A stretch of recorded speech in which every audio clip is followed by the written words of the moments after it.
Hello friends, welcome to my YouTube channel. Today I am discussing topic cache coherence. Okay, cache coherence. This topic is related to computer organization and architecture.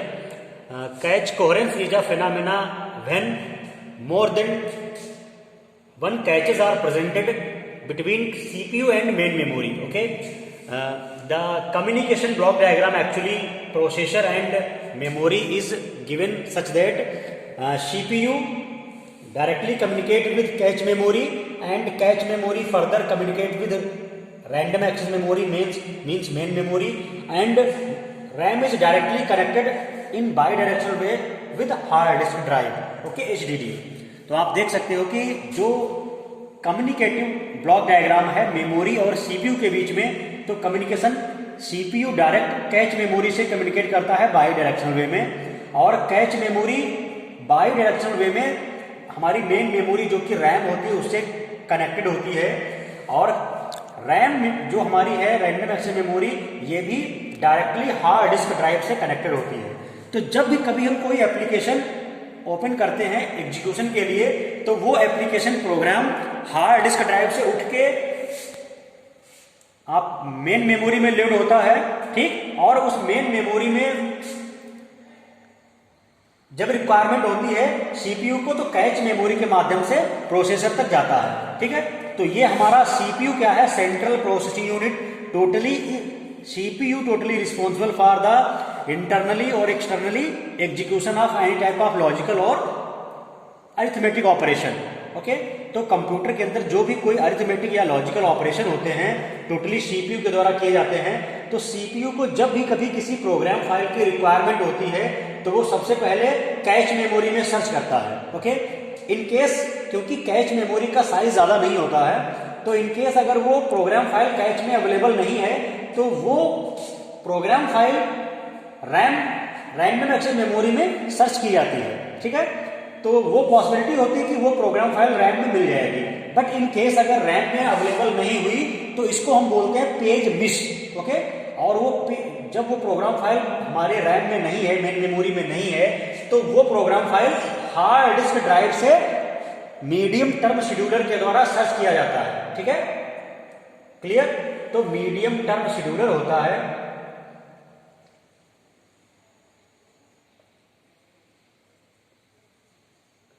Medium term scheduler hard disk drive से जो file है program file है उसको main memory में swap out कराता है।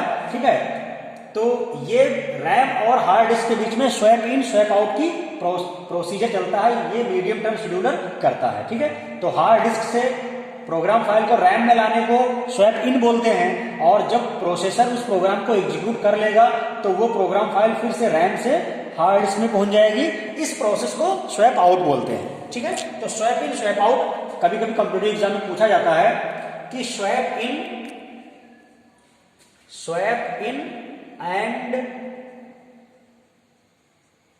Swap out ये कौन सा शेड्यूलर करता है? तो swap in swap out medium term scheduler hard disk से रैम के बीच में करता है। ठीक है, क्लियर? तो इस प्रकार से हमारा जो भी प्रोग्राम एग्जीक्यूट होता है प्रोसेसर को फाइनली मिल जाता है। सबसे पहले कैच मेमोरी में वो सीपीयू सर्च करता है, उसके बाद रैम में, और रैम में नहीं मिला तो हार्ड डिस्क से आ जाता है। ठीक है, अब बात करते हैं कि कैच मेमोरी का सबसे फास्ट होती है सीपीयू सबसे फास्ट है, उसके बाद मेमोरी में आपकी कैच मेमोरी फास्टेस्ट है। ठीक है, और क्योंकि इसका साइज कम है उसके बाद रैम आपकी फास्ट है, और हार्ड डिस्क आपकी सबसे लार्जेस्ट है, इसलिए कई जीबी में होती है, 1 टेराबाइट तक होती है। ठीक है, तो जो जितनी मेमोरी लार्ज होगी उसको एक्सेस करने में उतना ज्यादा टाइम लगेगा, तो वही कंसेप्ट यूज होता है। ठीक है, अब हम बात करते हैं कि जो डेटा का मूवमेंट है वो किस रूप में होता है। तो हम बात करते हैं सीपीयू और कैश के बीच में जो कम्युनिकेशन होता है वो डेटा हमारा वर्ड के रूप में होता है। ठीक है, कैच मेमोरी और सीपीयू के बीच में जो डेटा का ट्रांसफर होता है वो data in the form of word होता है। ओके, वेयर एज कैच और रैम के बीच में जो डेटा का कम्युनिकेशन होता है वो data in the form of page होता है, पेजेस के रूप में डेटा ट्रेवल करता है। ठीक है, और रैम और हार्ड डिस्क के बीच में जो डेटा का मूवमेंट होता है वो ब्लॉक के रूप में होता है, ठीक है, डेटा ब्लॉक के रूप में ट्रेवल करता है, ट्रांसफर होता है। क्लियर। अब बात करते हैं कि कैच कोहेरेंस है क्या। एक्चुअली प्रोसेसर, सीपीयू और हमारी रैंडम एक्सेस मेमोरी के बीच में एक से ज्यादा कैच मेमोरी इंक्लूड की जाती है, इसी प्रोसेस को हम बोलते हैं कैच कोहेरेंस। तो रिलेटेड कैच मेमोरीज इंट्रोड्यूस की गई हैं, ये कंसेप्ट आपका कैच कोहेरेंस कहलाता है, ठीक है। तो आप देख सकते हो CPU catch level 1, catch level 2, catch level 3, उसके बाद आपकी रैम मेमोरी आपकी लगी हुई है। तो ये कैच कोहेरेंस है, मींस रिलेटेड कैच मेमोरीज आपस में इंटरकनेक्टेड है बाई डायरेक्शनल वे में, ठीक है। तो L1, L2, L3 में L1 सबसे छोटी है, फिर L2 इससे बड़ी है और L2 से L3 बड़ी है, ठीक है। तो जो मेमोरी जितनी छोटी होगी उतनी ज्यादा फास्टेस्ट होगी। तो L1 सबसे फास्टेस्ट है, फिर L2, फिर L3। अगर हम बात करते हैं साइज में तो L3 सबसे बड़ी है, L2 उससे छोटी है और L1 सबसे छोटी है। क्लियर। तो इस प्रकार से हम कैच को लेवल पे और पार्टीशनिंग करते हैं। तो ये कैच लेवल 1, 2, 3 यहाँ पे इंट्रोड्यूस हुई है। तो इसी कंसेप्ट को बोलते हैं कैच कोहेरेंस। ओके। तो कैच कोहेरेंस में प्रॉब्लम यहाँ पे अकर हो जाती है, दो प्रॉब्लम अकर होती है। पहला है राइट थ्रो प्रॉब्लम और दूसरी है राइट बैक प्रॉब्लम, ठीक है। तो हम डिस्कस कर रहे हैं कि राइट थ्रो प्रॉब्लम और राइट बैक प्रॉब्लम क्या है। तो इसमें सबसे पहले डिस्कस कर रहे हैं राइट थ्रो प्रॉब्लम। तो इसमें सीपीयू कैच मेमोरी से कनेक्टेड है रैम का, ठीक है। सीपीयू रैम के बीच में आपकी कैच मेमोरी कनेक्टेड है। क्लियर। तो इसको डायरेक्ट मेथड ही बोलते हैं। तो सीपीयू जब भी कभी किसी प्रोग्राम फाइल में मॉडिफिकेशन करता है, वैल्यू को अपडेट करता है, तो डायरेक्टली रैम में अपडेट करता है, ठीक है, ना कि कैच मेमोरी में। तो ये फिनोमेना राइट थ्रो प्रॉब्लम कहलाता है, ठीक है। तो सपोज जो प्रोग्राम फाइल कैच में, अगर मान लो ये डब्ल्यू वर्ड प्रोग्राम फाइल यहाँ पे इसने अपडेट किया सीपीयू ने, और इसी नाम की कोई फाइल कैच मेमोरी में लोड हुई होगी, तो इसमें डेटा अपडेट हो जाएगा, लेकिन इसमें डेटा अपडेटेड नहीं होगा। तो अब W0 नाम की सेम फाइल में अलग अलग डेटा मिलेगा, तो ये प्रॉब्लम क्रिएट करेगा, मिसकंसेप्शन क्रिएट करेगा। तो इसी प्रॉब्लम को बोलते हैं राइट थ्रो प्रॉब्लम। क्यों? क्योंकि सीपीयू ने कैच मेमोरी में भी वही नाम की फाइल थी, उसमें अपडेट किया नहीं, रैम में जो फाइल थी उसमें अपडेट कर दिया, ठीक है। तो W0 नाम की फाइल है जो दो अवेलेबल है, उनमें डेटा अलग अलग हो जाएगा। तो इसको बोलते हैं राइट थ्रो प्रॉब्लम। ओके। इसके बाद दूसरी जो प्रॉब्लम है उसको बोलते हैं राइट बैक प्रॉब्लम। तो ये राइट बैक प्रॉब्लम है। इस प्रॉब्लम क्या है, सीपीयू सेंट्रल प्रोसेसिंग यूनिट जब एग्जीक्यूशन कंप्लीट कर लेता है, तो ड्यूरिंग एग्जीक्यूशन कुछ प्रोग्राम फाइल में अपडेशन की जरूरत पड़ती है। तो प्रोसेसर क्या करता है, सबसे पहले सीपीयू कैच मेमोरी में जो वो फाइल है उसमें अपडेट करता है, उसके बाद रैम में अपडेट करता है, ठीक है, कैच के थ्रू रैम में अपडेट होता है।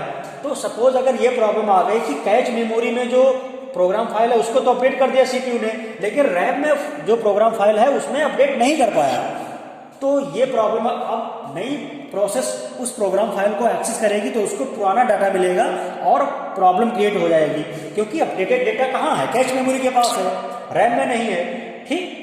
तो ये जो प्रोसीजर है, ये राइट बैक प्रॉब्लम क्या है, सीपीयू सबसे पहले कैच में डेटा को अपडेट करता है, फिर कैच के माध्यम से रैम में अपडेट किया जाता है, ठीक है। तो इन केस अगर कैच में डेटा अपडेट हो गया बट रैम में नहीं हो पाया, तो डेटा इनकंसिस्टेंसी अगर हो जाएगी। सेम नाम की प्रोग्राम फाइल कैच में भी अवेलेबल है और रैम में भी अवेलेबल है, ओके। तो ये प्रॉब्लम अगर होगी जिससे डेटाबेस इनकंसिस्टेंट हो सकता है, ठीक है। तो कैच कोहेरेंस प्रॉब्लम यही है, दो मेथड से अगर हो जाती है, राइट थ्रो प्रॉब्लम और राइट बैक प्रॉब्लम, ठीक है। तो राइट थ्रो प्रॉब्लम को डायरेक्ट मेथड बोलते हैं। राइट थ्रो प्रॉब्लम में सीपीयू डायरेक्टली रैम में डेटा को अपडेट कर देता है, whereas in write back problem CPU सबसे पहले डेटा कैच मेमोरी में अपडेट करता है, उसके बाद रैम में अपडेट करता है, ठीक है, यानी मेन मेमोरी में, इसीलिए इसको इनडायरेक्ट मेथड बोलते हैं। क्लियर। अगर बात करते हैं कैच की जो लेवल मैंने बताई थी, सीपीयू, उसके बाद catch level 1, catch level 2, catch level 3, फिर रैम कनेक्टेड आपकी है। तो ये आपकी L1, L2, L3 कैच के पार्टीशन है, कैच मेमोरीज लगी हुई हैं। तो L1 is less than L2 is less than L3, means L1 is smaller from L2 and L2 is smaller from L3, okay। and you know memory का size जितना कम होगा उसका एक्सेस टाइम उतना fast होगा, मतलब उसको एक्सेस करने में समय उतना कम लगेगा, ठीक है। तो L1 से L3 की तरफ हम जब मूव करेंगे तो साइज इंक्रीज करेगा, लेकिन L3 से जब L1 की तरफ हम मूव करेंगे तो स्पीड इंक्रीज करेगी, ठीक है, यानी एक्सेस करने में समय कम लगेगा। तो इस पे न्यूमेरिकल आपका गेट में पूछा जाता है, ये आपको दे देगा कि L1, L2, L3 cache memory है, इनमें रिलेशन क्या है। तो L1, L2 और L3 आपकी मेमोरी है, कैच मेमोरी। इनमें स्पीड के बेसिस पे अगर आपको अरेंज करना हो तो स्पीड L1 की ज़्यादा होगी L2 से और L2 की ज़्यादा होगी L3 से। तो ये स्पीड के बेसिस में रिलेशन हो गया, ये आपका रिलेशन स्पीड के पॉइंट ऑफ व्यू से हो गया, ठीक है। इसी तरीके से आपको अगर L1, L2, L3 इन तीनों मेमोरी को साइज के बेसिस में अरेंज करना हो तो L1 स्मॉलर है L2 से और L2 स्मॉलर है L3 से। ये आपका जो रिलेशन है ये स्पीड के पॉइंट ऑफ व्यू से बना है, सॉरी स्पीड नहीं, ये आपका साइज यानी स्टोरेज कैपेसिटी के बेसिस पे बना हुआ है, ठीक। तो L3 की स्टोरेज कैपेसिटी सबसे ज्यादा है L1, L2 से, ओके। तो आई थिंक आपको ये कंसेप्ट समझ में आ गया होगा। ये आपका डायग्राम बता रहा है कि किस प्रकार से कैच मेमोरी और रैम के बीच में कम्युनिकेशन होता है, ठीक है। तो कैच मेमोरी और रैम के बीच में कम्युनिकेशन इस तरीके से बाई डायरेक्शनल वे में होता है। सीपीयू के सबसे नियरेस्ट कैच मेमोरी कनेक्टेड होती है बाई डायरेक्शनल वे में, और कैच मेमोरी से रैम कनेक्टेड होती है, और रैम से आपके हार्ड डिस्क ड्राइव कनेक्टेड होती है, ठीक है। उसके बाद कैच मेमोरी के हम पार्टीशन यहाँ पे पार्टीशनिंग कर सकते हैं, तो इस प्रकार से पार्टीशनिंग हो जाएगी। तो आई थिंक आपको ये कैच कोहेरेंस समझ में आ गया होगा। तो ये जब रिलेटेड कैच मेमोरीज इंट्रोड्यूस हो जाती है सीपीयू और रैम के बीच में, तो ये फेनोमेना कैच कोहेरेंस कहलाता है। तो कैच कोहेरेंस की वजह से दो प्रॉब्लम अगर हो जाती है, राइट थ्रो प्रॉब्लम और राइट बैक प्रॉब्लम। तो राइट थ्रो प्रॉब्लम में क्या है, राइट थ्रो प्रॉब्लम में सीपीयू कैच मेमोरी में डेटा अपडेट न करके डायरेक्ट रैम में अपडेट कर देता है, जिसकी वजह से इनकंसिस्टेंसी हो सकती है, कैच मेमोरी में ओल्ड डेटा मिलेगा। जबकि राइट बैक प्रॉब्लम में सीपीयू सबसे पहले कैच मेमोरी को अपडेट करता है, फिर कैच मेमोरी के बाद रैम को अपडेट करेगा, ठीक है। तो इन केस अगर सीपीयू ने सबसे पहले कैच को अपडेट किया है, उसके बाद वो प्रोसेस फेल हो गई, उसी समय पर कैच मेमोरी में जो डेटा अपडेट हुआ है प्रोग्राम फाइल W0, उसी समय पर कोई दूसरी प्रोसेस रैम में W0 नाम की प्रोग्राम फाइल को एक्सेस कर ले, तो उसको W0 नाम की प्रोग्राम फाइल का ओल्ड डेटा मिलेगा, जिसकी वजह से डेटा इनकंसिस्टेंसी अगर हो जाएगी, ओके। तो ये प्रॉब्लम आपकी राइट बैक प्रॉब्लम है, और ये दोनों प्रॉब्लम कैच कोहेरेंस में अगर हो जाती है, तो आई थिंक आपको समझ में आ गया होगा ये कंसेप्ट, ओके। Thank you.